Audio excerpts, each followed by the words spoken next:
Hey, what's up guys, it's Jim here. And today I wanted to bring you a video. Sadly, I did open a box of Toon Chaos and I tried recording it, but my camera just happened to bug out. So I couldn't, the recording never finished properly. So I couldn't upload it sadly, but I did actually go out to my locals, I think like 2 or 3 days ago. I bought the Thicker Beast structure deck, and this is the deck I built out of it. I'm pretty sure it's a pretty budget deck.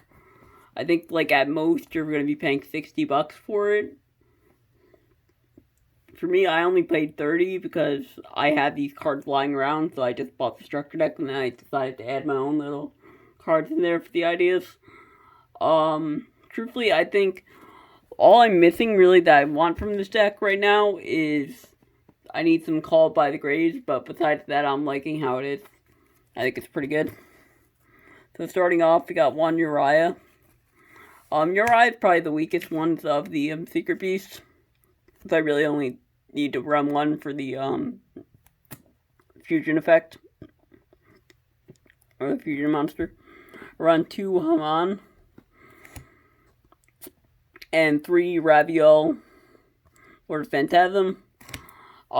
Truthfully, I think a lot of people did the thing where they only run 2 of Haman and 2 of Raviel, but I like running 3 of Raviel because I want to see them in my hand.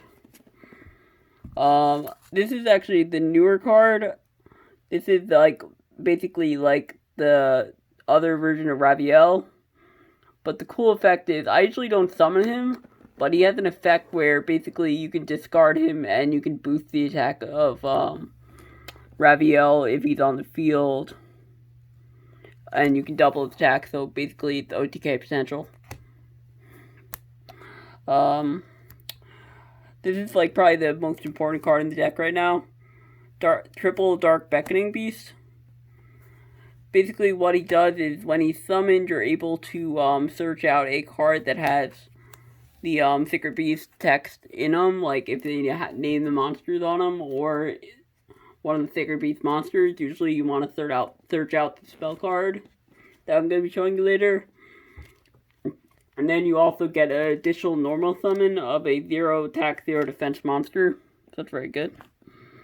Speaking of 0 attack, 0 defense, we got 3 Chaos Summoning Beast. Another really good card.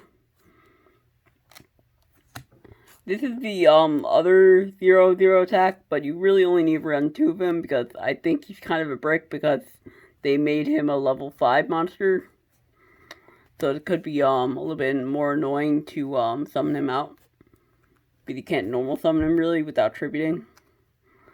And then because I'm on a budget a little bit and I don't have ashes, I don't have that. I think I have ashes lying around, but I think they're in my other decks, and I just don't want to rearrange everything right now.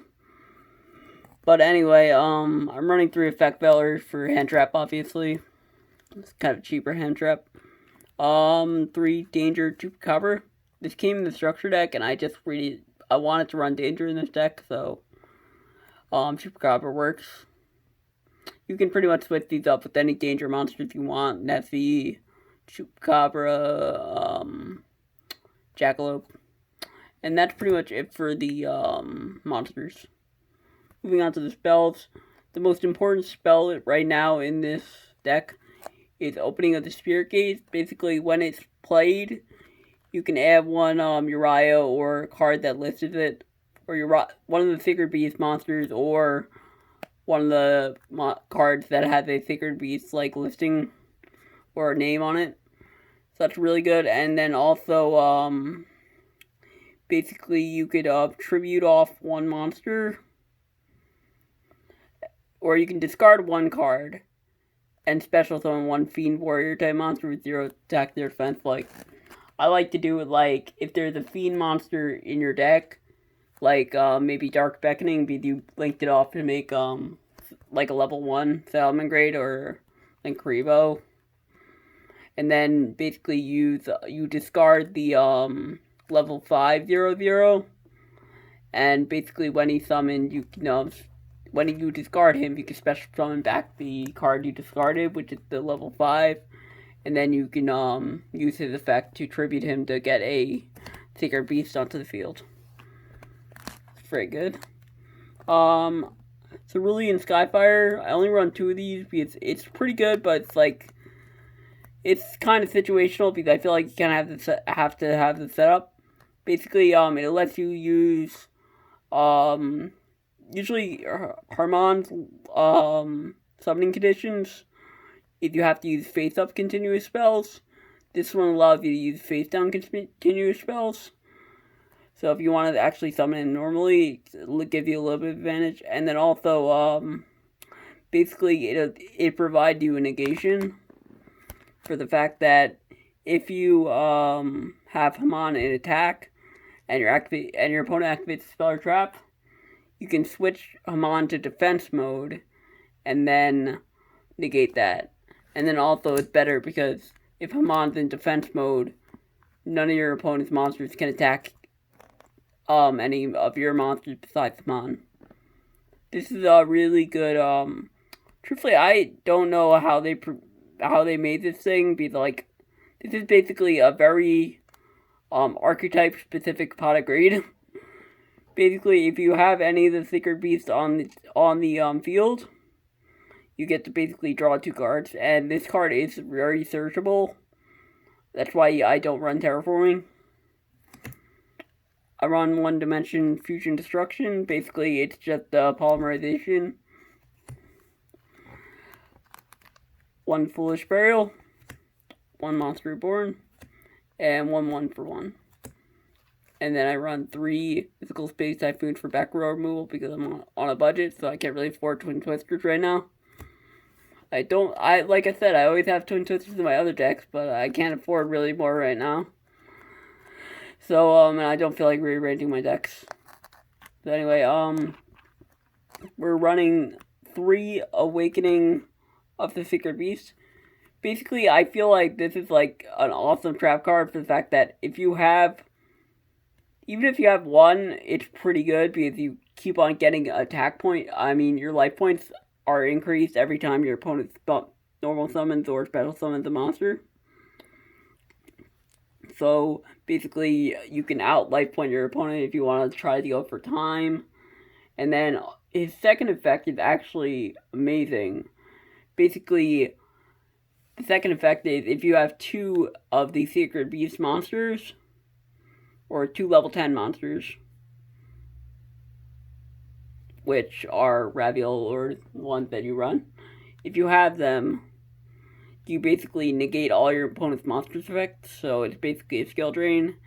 And then the third effect is any monster sent to your opponent's graveyard is banished instead, if you have 3 of them. And then also, once per turn, if you control level 10, you can add 1 continuous trap from your graveyard to your hand. Pretty good.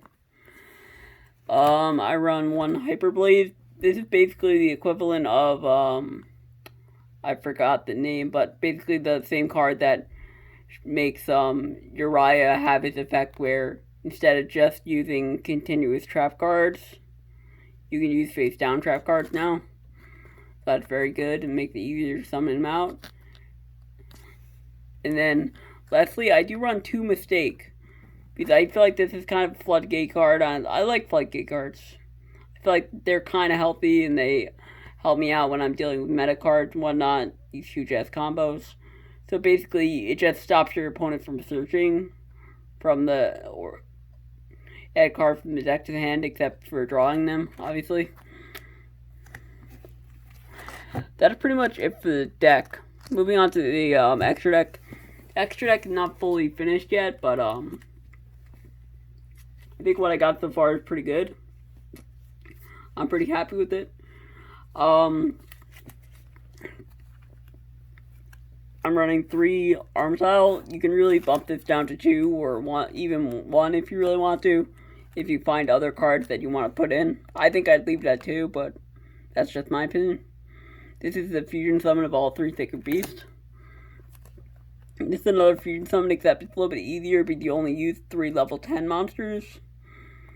He doesn't pop up that much, but I also just run through him because I'm kind of trying to fill space right here. This is probably the most important card that I feel like you should get.